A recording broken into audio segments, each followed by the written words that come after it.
Anyway, I want to talk about the schizophrenic timeline today, you guys. I want to talk about the sequence 12, 15, 17, what that means, how it describes the experience of those who remain in the realm of 7.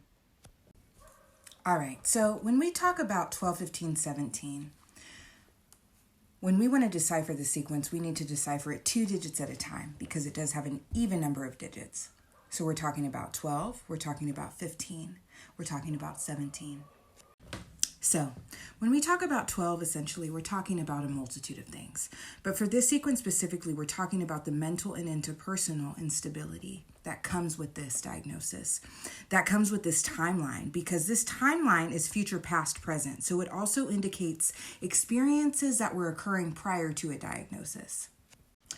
There is a reason why you were unable to truly find your footing, and it is because of the 12 frequency that was present. Now, the next 2 digits in the sequence are 15. So what this describes is a internal and external discomfort, right? When we're talking about the realm of 5, specifically anxiety, prominent. Sadness, depression, prominent. Fear, prominent. Confusion, prominent. All of those emotions that are below the bar or low vibrational. All of those emotions that are incredibly uncomfortable. All of those experiences, right? Homelessness, or just financial instability, right? That also pairs with the 12 that comes before the 15. Restriction. So 15 is discomfort, 15 is restriction, okay? Internally and externally. So when we talk about 15, right, we're talking about someone that is trying to grasp at that 6 energy, someone that is trying to attain diurnal or day-to-day or domestic or personal life balance, work balance,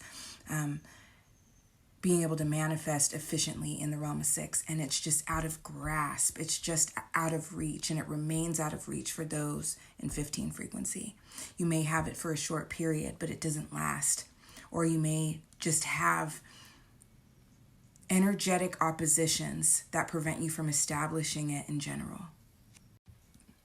Now, when we talk about 17, that comes next in the sequence, we're talking about, in this case, so 17 has multiple interpretations.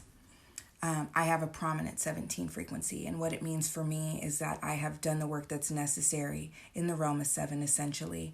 I have traveled through darkness in order to achieve a state of balance on the other side of that. I know thyself, inside and out. I have overcome, transcended my own shadows, integrated my own shadows, right? I have full self-awareness.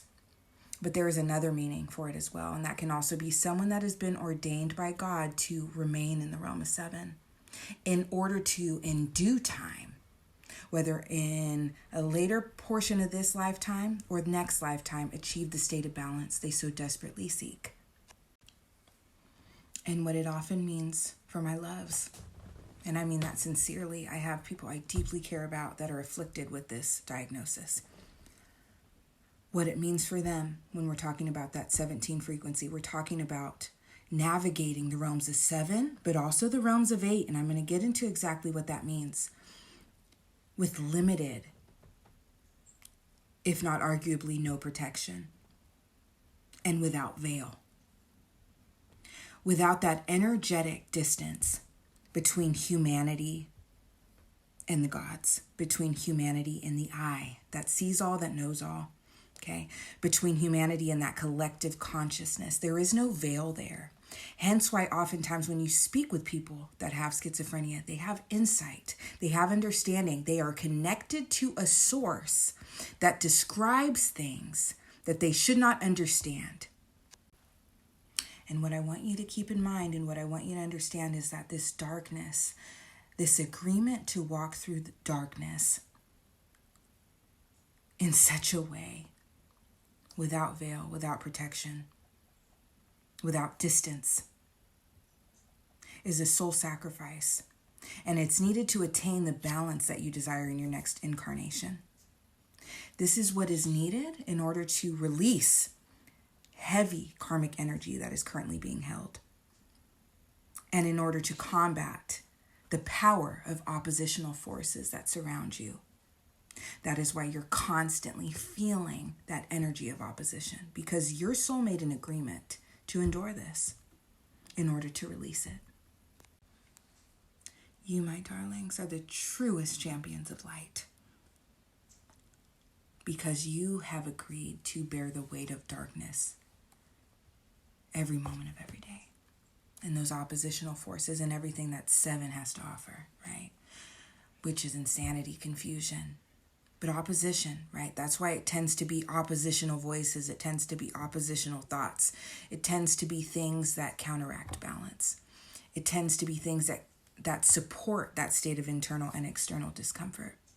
It tends to be things that support that state of relational instability, mental instability. Hence what 12, 15, and 17 represent. Now in closing, I want to talk about the totals of these 2 digits, right? That are in this sequence. So the total of 1 and 2, the total of 1 and 5, the total of 1 and 7. So when we talk about 1 and 2 totaling 3, and we talk about 1 and 5 totaling 6, and we talk about 1 and 7 totaling 8, that provides us a new sequence to decipher, which is 3, 6, and 8. The total of the sequence is also 17, which I just described, right? We're talking about this journey being what's needed to manifest, hence 3, a balanced life, hence 68. Like I said, this is a soul sacrifice. This is a soul contract. This is a soul agreement. This is an agreement to walk through the trenches of darkness as a being of light in order to gain awareness, right, of the darkness, in order to gain awareness of opposition, in order to gain awareness of self, in order to gain awareness of the realm of 8, right? The realm that holds the gods, the realm of creation, the realm of the I, right? Also 0 as well, right? The initial space. You are loved. Stay strong.